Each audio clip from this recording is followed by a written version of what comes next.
Hey everybody, Tom here with Hidden Beats, and today we are talking with Matt from the band Mobile. How are you doing?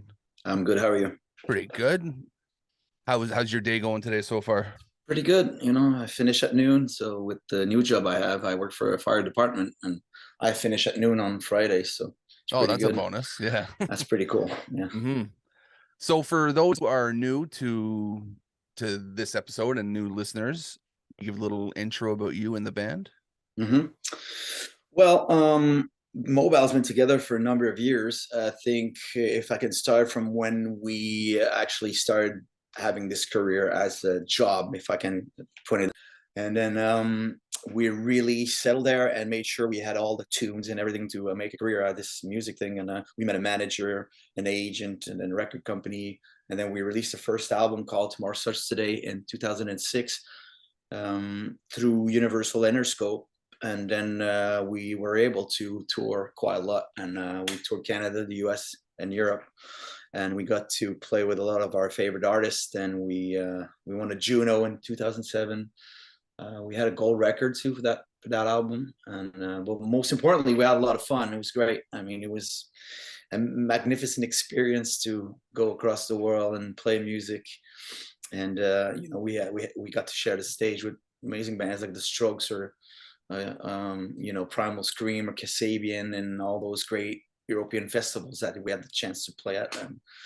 And then we released a second album, but the industry started to change quite a lot around 2008. We released a second record, and it didn't turn out too well. We were dropped by Interscope, and we had problems. We signed another record deal in the States, and we ran into a lot of problems. And then we all felt a bit discouraged about the whole thing. And we still put the album on in Canada and the US through another label. And we did a tour for that in the States and in Canada. And then we started writing for a third record, but we kind of ran out of gas. So we just, I split, I left the band to pursue solo career. And then I did that for a couple of years and to realize that it's not really for me. I'm really a band guy, but it was a good experience. But in the end, I just realized that I needed to take a break. I haven't stopped for like 15 years in this industry, and it didn't really make me happy anymore to play or record or tour. So I took a break. So and the band, we're longtime friends. We've known each other for like 15 years, even more, 35 years, I would say. Played together for 15, and at some point, the guys were started jamming together without me because I wasn't interested in joining them. We were still friends. It was just a band thing that I was not really into. And around 2015, I think the guys, they draw me in, and we decided that we'll do a 10th anniversary for the Tomorrow Starts Today record. So we put a show together in Montreal. We did that. It was really cool, a fantastic experience, and we had a lot of fun. And we started talking about writing material and get back at it. And so it's been great. I mean, we've been in the studio on and off, been hanging out a lot, and we wrote, I don't know, 50, 60 songs. And then I was not sure, and I can talk for the band as well. We were not sure if we wanted to pursue and having a record company and a management and the whole thing, because it was more like we wanted to just have more freedom and whatnot. But little by little, we got involved with a manager and a record company because people were interested in the band still. And so, yeah, it's great. We have a new management team, and through his record company, we're about to release this new album. And it's been great, super fun experience, and I'm happy that we had the chance to work on that album. Yeah, for sure. And I think my introduction to you guys as a band was like the Out of My Head era, where Mhm. that's where the real mainstream stuff started to pop off a lot. And Right, so I became a fan just listening to that album right away. And right on. it was fun music, good times for sure. Totally. I mean, that time, the early 2000s were really fun times for music. If you compare that to, the last good time for me for music was really the grunge era, with Soundgarden, Pearl Jam, and that was really, you could feel there was really a scene, there was something happening. And in the late 90s, I felt it was a bit going away as far as American music, as far as my tastes are concerned. I was more into the European stuff, but around early 2000, it seemed like there was a lot of really cool bands from New York, The Strokes and White Stripes and Interpol, and the Killers and all that. And I mean, we fit totally into that because we had the same influence. We're about the same age. And if for some reason Mobile, we didn't change our sound to sound a specific way. It was just natural. So Out of My Head was not a product of the Killers or Interpol, but more like Joy Division and New Order and what was going on in Europe in the early '80s. So that was a fun time, man. It was a great time to be part of that musical era. And you could hear some of those influences too. I could see where you would get some of that. So that's always fun. What's your guys' process like when you're putting together a track or putting together an album? It depends. Mostly Christian and I, a guitar player, he writes pretty much all the stuff, you know, and we did a lot of co-writing too. Ever since with Mobile, this guy called Mat Joly was a producer from Toronto. He's a really talented guy. Him and I did a lot of writing together, and Christian and myself mostly put the songs together. He writes pretty much all the music, and he's gonna send me like a MP3 or whatever, and then I listen to the tune. I can listen to it like 100 times a day, so I become obsessed with the song, and that's all I think about. And then I start coming up with words or ideas, and I sing whatever, like gibberish stuff over it. But I go to his place. He's got a studio, so for the most part, I have keywords, whatever. So I try a few tracks, and then he's gonna just edit and put the tracks together. And most of the time, that's how a song becomes a song, actually. You know, instead of being an embryo, it becomes a song, and it's mostly how we do it. I don't write lyrics before I hear a song. I never did it. I tried, it just didn't work. I mean, each person has their own way of doing it, and that's what gives you that feel, like you're putting yourself into it a little bit extra that way. Exactly. And it's weird because sometimes you just sing about whatever, all those words, why they come out, you don't know, and eventually there's a meaning that can wrap around it, right? And there's a meaning finally with a song, like why did you say those words, or why you had that feeling at that moment. And most specifically for that album, Christian and I mean, we've known each other for so long that we tried a different way to approach the songs. Like he was really pushing me about being more upfront about the lyrics, because I had a tendency to be more vague about whatever I wanted to write, you know, and he tried to push me about being more honest or more in your face. So I did a little bit of that, and it was a great process. You know, he told me, like, right, because I came up with these titles, and because we all now live in the same place where we grew up. We all moved from Montreal into the suburbs, and you know, every time I go back to his place, he bought his parents' house. So I used to go there when I was like 5 years old. So every time I go back to his house, it's the house I used to go and play with him when we were 5 and 6 years old. Yeah. So all those memories started to come up, and every time I go there, I was thinking about, oh man, those were great days. And that's why the Roadmap to Redemption came about, because I was taking that same drive and I was remembering us when we were kids. And it seemed like it took me a long time to you know, to be happy and to realize that life is good, you know, even though I don't have a full-time career in music, but I enjoy my life a lot more now. So it took me a while. So I try to put those feelings on the record, you know, through the lyrics. I think it worked out. I mean, it definitely, like, I've always enjoyed your music, and I know that I know this is going to be a hit once it drops. So how do you guys figure how do you figure your music evolved from the Out of My Head era into the Roadmap of Redemption era now? It's a good question, because, you know, I don't think we were like the most innovative type band. You know, we always sounded a certain way, and my thing was never to be the most original band or artist, whatever. It's just to make sure that you connect and that you sound real and true. And with this new album, I think I don't even know what's on the radio nowadays, to be honest. I don't know what's going on I know what's going on musically. I know it's more, kids are more into hip hop and pop in general. You know, it's for rock music, it's a different thing. It's either you're really rock, but the in-between thing we had with Mobile, when you could you know, you could please the Duran Duran fans, but also we toured with 3 Days Grace, and it seemed to work out pretty well. You know, we had their fans on our side too. But now I don't know, and I didn't try to sound like anything for this new album. We just wrote a bunch of songs, And naturally, some songs have that typical mobile sound because it just is, you know, that's the big epic, big choruses. That's our thing, you know. I think that's we do it well, but also we try different things. We just went with the flow, you know. It's just like, let's just write some songs, and then we picked only 10 songs out of 50 or 60 just to make sure we had 10 good numbers. And it was a short record. Not nowadays, I think people's attention span is different. That's but for sure. At the same time, we wanted to please ourselves. You know, I just wanted to be happy when I put the record on, and I'm happy. You know, I'm like, this is a good piece of work, so I'm happy about that. And that's what you need to be. You got to be happy with your own stuff, and right. then people will follow you from that point. Yeah, because you got to remember, because when you're successful, especially when you're signed on a big label like we were back in the day with Interscope and Universal, you got a lot of pressure to obviously come up with Out of My Head, and we had, I think, 4 or 5 top 5 hits, and Out of My Head reached #1.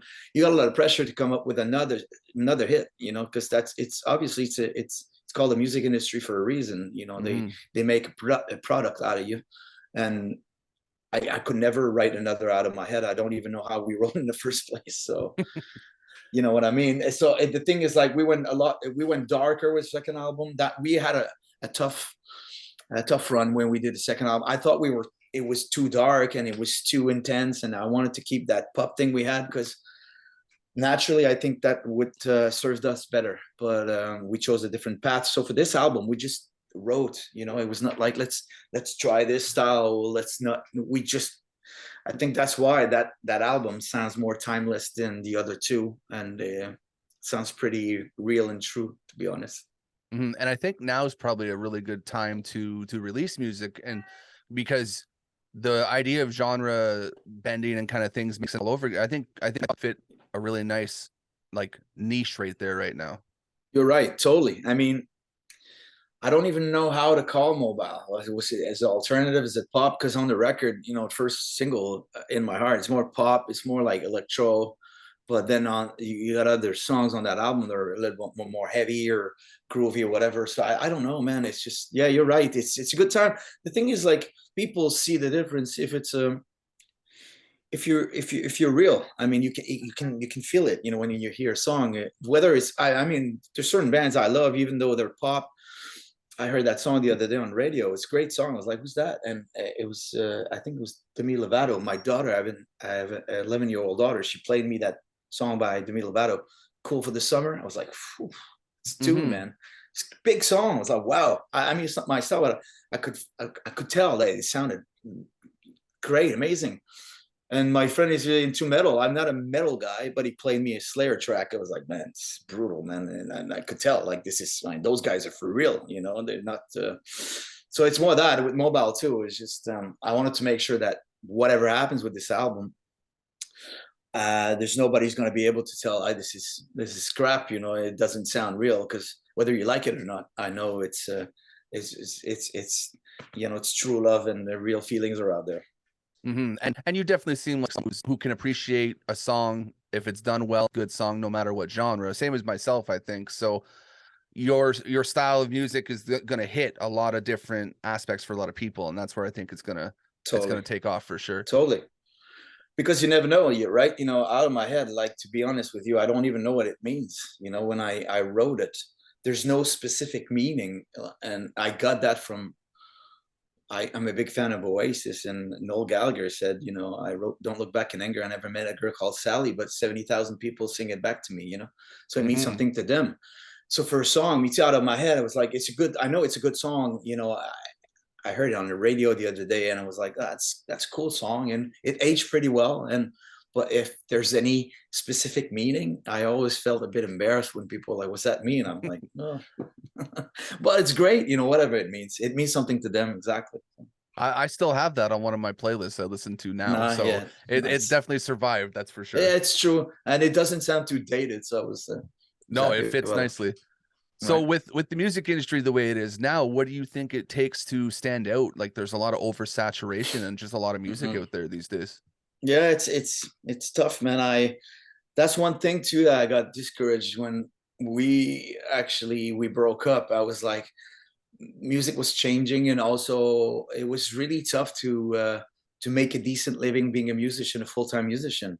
And the Mhm. thing is, like, all my life, I never had a plan B, right? I was really into music to make a career, but not to be a star. You know, it was more like that's what I want to do. That's what I thought I was meant to be. The thing is, nowadays with all those TV shows and everything that's going on, I feel like a lot of people are into it just to be a star, you know. Yeah. And there's a lot of good singers. The thing is, like, you watch those TV shows and you see those young kids, you know, or teenagers or whatever. They have their quick time on TV and they become famous for a year, and then you're gone. And I feel like, and it's like big production, they own everything, and it's a dream that, obviously, it's like this. When you're a musician, you're always drawn to people are going to be like, listen, man, we love you, we want to sign you, we're going to make this and this. You're obviously like, oh my god, really, is this really happening? Because Mhm. it's a dream that it can happen. But also, when somebody pulls the plug, whether you like it or not, or whether you're good or not, it is what it is. So that's why nowadays I'm really like, I got a big shield, you know, that I'm like, whatever this record, if we don't sell any copies, or yeah, I hope we will, obviously, but if we don't, I know it's not gonna damage my soul as I was damaged before, because it really crushed me, you know, when our career was, you know, on a high, on a rise. And for a lot of reasons, things didn't turn out too good because there was a lot of people involved, and you're part of a big machine, and it's disappointing because you're just a number, you know, in the end. But nowadays it's changed so much. You don't have to rely so much on a record label or on a lot of people. You can definitely have like an amazing tune and put it out, and if people love it, you know, they're gonna share it, and you can be played in Brazil and anywhere in the world, which was totally different back in the day. You needed that vehicle of a record label to go somewhere. Nowadays it's different, but it also, I feel like the market is just flooded. There's so much stuff. I mean, Mhm. even I mean, if I am on Apple Music, and you know, you get suggestion by whatever when you play, and I hear a lot of amazing stuff, and I'm like, have you heard that band? No, nobody knows them. And I'm like, it's too bad, because they're really good. And you hear all Mhm. those crappy songs on the radio, people know that shit, you know. So Yeah. I don't even listen to the radio anymore. It's me all neither, it's to all be honest. digital. I don't see the point Yeah. because it's repeats like every Oh 20 yeah, minutes. I mean, exactly. But I mean, on Stingray, I did hear a lot of cool stuff going on, and but for the most part, I discovered music through, like a lot of people, through through TV series or whatnot, Mhm. and there's a lot of good music out there. It's crazy, like a lot of good music. It's just, it's different. Yeah. Oh, Vote now. okay, great.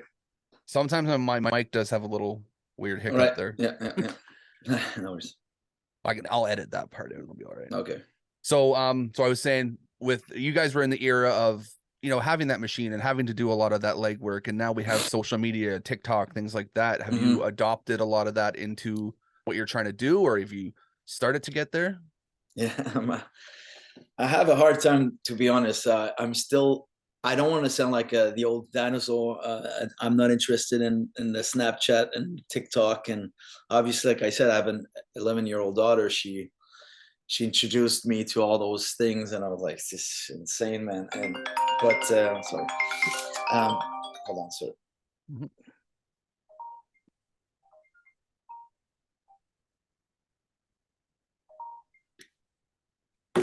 Too many things going on here. Yeah. No, it's true. The thing is also that kind of turned me off in the first place, when I remember when it started happening, Twitter and all that, and we had a lot of pressure to post a lot of stuff online, and I'm like, post about what? Unless it's music and you're in the studio or you're writing a song or you're jamming or you're talking about music. I mean, me going to a restaurant and tweet about it, I don't. I personally, I think it's not interesting, and I wouldn't know what Jimmy Page has for dinner, to be honest. And I'm more into what he's been thinking about as far as music is concerned, and so Hmm. there's been a lot of that going on, and I felt a bit disconnected when I stopped, because I was like, that's not how I want it to be. I want to play shows and obviously interact with the fans online. We try to do that, but there's so many platforms and TikTok and this, and I think it's a good way to do it, because if you have a good idea and you have a good song, you can go someplace, you know. Yeah, like So, TikTok specifically oh, is it's good for that. insane, right? So, Yeah. we're still into the process of how we're gonna do it, and hopefully we have I have some people that are more into it than me, so I can, because what I like the most, to be honest, is just play. And I was really involved in the business with the band. Uh, I was with the manager back in our day, back in the day, and I don't miss that. I just want to play and write songs and play. As far as Hmm. everything else, obviously it's part of it. Like I said, when you're involved with the label and you got an agent and this and that, you got to perform, and people expect something out of you, which is normal because they also work their end of the deal.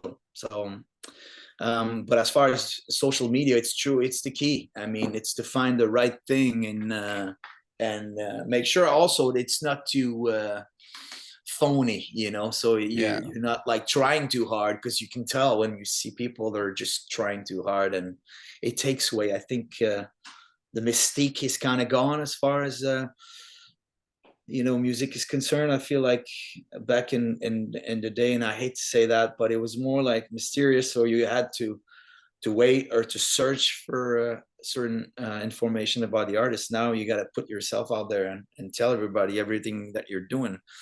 So it's just a different world. You got to adapt, and we're going to try to make sure we fit. Plenty of ways to, like, for hidden beats, for instance, for the first 6 years, nobody ever saw my face. It was hidden beats was Right. its own thing, and I just left it there. And I'm a Okay. photographer too, so I'm taking Right. pictures. And Nice. then I started doing kind of more and more, and now I'm actually getting on camera in front of people. And I still don't have full interactions with social media and my stuff either. No. I got some of my team looking at me like, why aren't you posting this and this? And it's like, Yeah. I don't feel like it. I know what you mean. No, but you see, it's like you have the chance to do this back in the '90s. Maybe you wouldn't have a shot at radio because for a number of reasons, and you're Hmm. good at it. And it's the same with music. You hear some music. I mean, wow, they're amazing. Who are they? And there's on that obscure label from the UK. I'm like, that band should be huge, not because it's commercial. It's just amazing, right? Yeah, just But the music's it's good. right, and but also you still have that thing. You can go in certain venues in Montreal, and you go see certain bands that don't have any airplay at all, but it can fill a big room. So I'm like, there's still that thing going on. People, there's always going to be, people that love good music. It's always going to be out there, but it's just the thing to be full time at it is, Mm. it's a bit difficult, Well, and I think too, with COVID kind of ending, Right, people are taking, everything was social media for a few years, and now people are like, oh my God, music's back, and right. they're doing lots of the online thing and actually getting out there to shows, which has been a huge bonus. Totally. I mean, you think about it, like there was nothing going on for like 2 years. It's insane. It's a weird thing. Now you can finally go to a concert hall, and there's a lot of people there with no mask, and people enjoying the music, and see a band. And thank God that's still happening, because I'm like, with Ticketmaster, what's going on now? It's just like, it's hard for bands, because it's like whether you sell your tickets at a certain price, there's a scam behind it, and for some reason all the best tickets are sold in advance or whatever, and then they end up on sites at like 3 times the price. And it's Hmm. weird, because I was thinking, when I don't know, man, I was 16. I went to see Pearl Jam in Soundgarden, and it was probably $20 back then, so it was affordable for a kid who's like a teenager. He wants to see his favorite band. Now I wonder, like, if you love, I don't know, Rihanna, or if you like Post Malone, now how much is a ticket if you want to go to an arena? Like 250, 300, even more. So I'm At like, minimum that price. exactly. So I'm like, it sucks. I'm sure he doesn't like it either, but it's just the big companies have took over, and I'm hoping. Recently, I saw like Robert Smith from The Cure. He tried something with Ticketmaster. He tried to find a way so the fans don't get ripped off. Man, dude, you think about it. In '94, Pearl Jam, they had the thing with Ticketmaster. They tried to fight them about ticket price, and they ended up having a lot of problems because they put that tour together without Ticketmaster, and it was just so hard. I think it almost broke. They almost broke up because of that. But now you see, like, so many years later, like 30 years later, it's the same. Hmm. It's even worse. So Oh, very, it's very much so right now. yeah. Yeah. Yeah. there's a few things out there. I've heard of a couple like companies starting to come up of like doing different ticket sales. So it's hopefully those places kind of take off and definitely make it a little Right. easier for bands. Totally. I hope, because it's the future, especially for bands, you know, for the touring, and obviously get out there for the fans and sell some merch and make a living. Because, dude, man, it's just touring is, especially here in Canada, it's a big country, man. It's hard to tour, and it's sad to see, like, man, there's not a lot of young bands touring. I'm sure they are, but I mean, if you would ask me if I would do what I did with Mobile in 2023, I wouldn't do it. But I would never tell somebody don't do it, because it's like, you know, if you want to go out there and do it, come on, man, do it. It's just gonna be hard. It's gonna be hard, but Yeah. do it.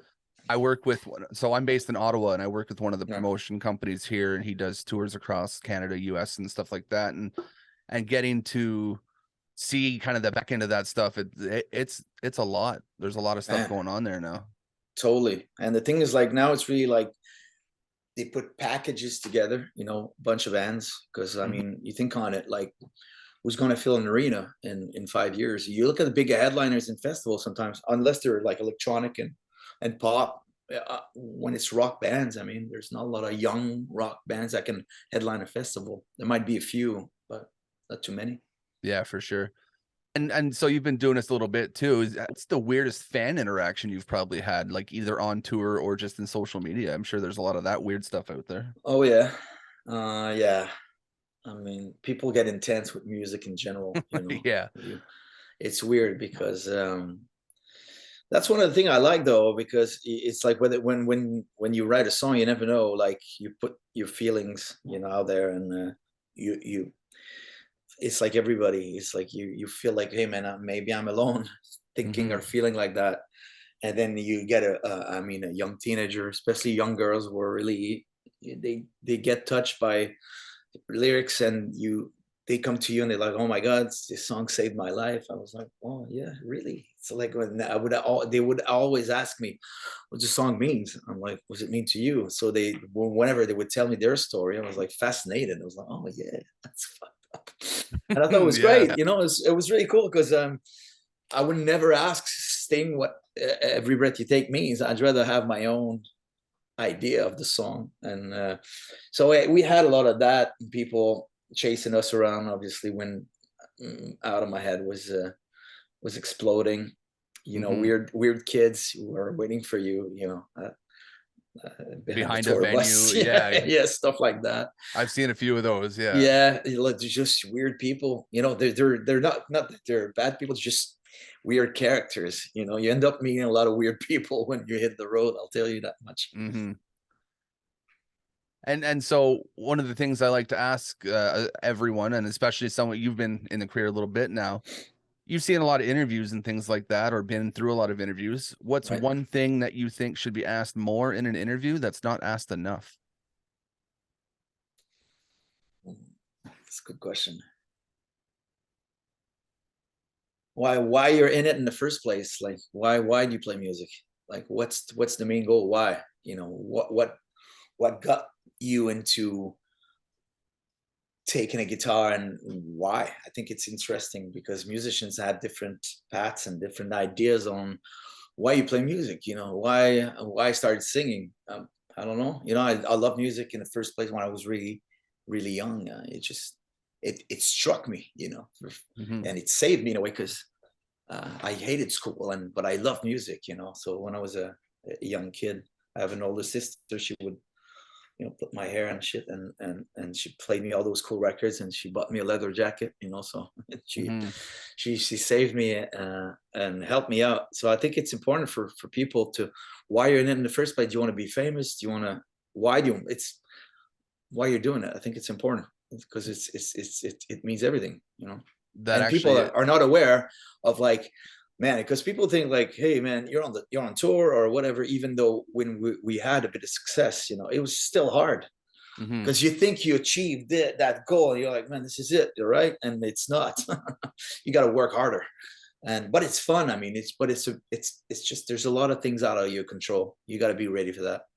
Yeah, and that's actually that led into my final question is kind of why music, why are you still doing this? Well, because naturally I had to do it. I stopped. I never thought in my life that I would stop playing music, but it came to a point where I didn't enjoy it. I was bitter and was frustrated, and I was like, just no, why am I doing this really? And also I was tired of having that thing, like I wake up every day with a song in my head, or I feel like I have to write the song or a lyric or this and that. I was tired of it, but it was there, and I was like, can is this thing gonna ever go away? It didn't, but I kind of stopped for a bit, and it was good because I naturally I got back into, especially with mobile. I have another project with a good friend of mine too. He's a great writer, and we became really, really good friends. And naturally, he played me a song. I was really, oh, this is great, And I really want to write over the music instead of I have to. That's the difference. So with mobile too, it's like I was so taken by some of the songs that Christian sent me. It was, that you don't get that feeling anywhere, anyhow. It's just it gets to you, and I felt like, man, I have to do this. I can't. It's bigger than me, and I have to do it. For sure. That's pretty much all I have written down here. Although my writer is going to kill me if I don't ask this one question he wanted me to ask. Okay. Is playing a rave in Tweed still the weirdest place you guys have ever played? That's great, man. Wow, that was crazy. I didn't expect that. Yeah. Oh, dude, man. Oh, that was insane. That was a cool show, but dude, yeah, I had never experienced something quite like that ever. And were you there, or you're there? Oh, I think he might have been there. I He wasn't might have been there. there. Yeah. Oh shit, dude. Oh, that was a scene. That was in.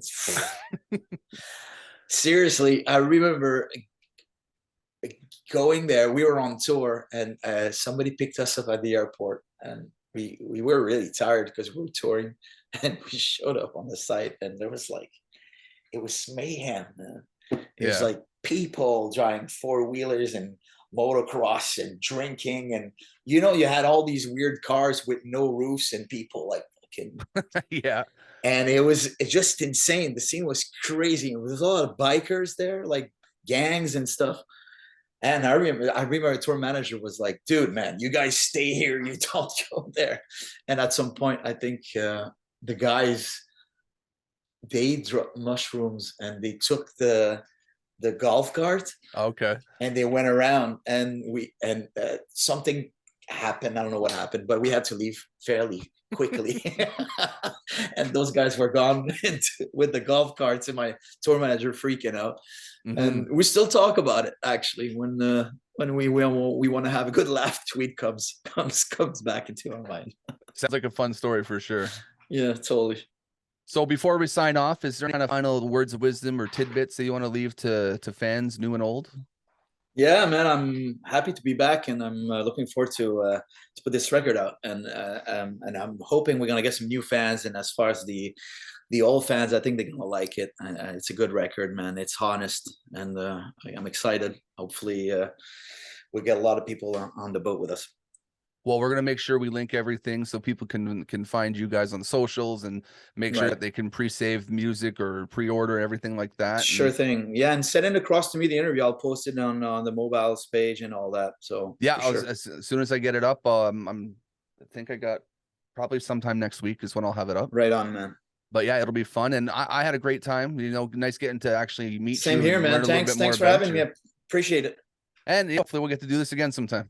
For sure. I'm here. Let me know. All right. You enjoy the rest of your day. Yeah. Take care, man. Cheers. Bye. Bye.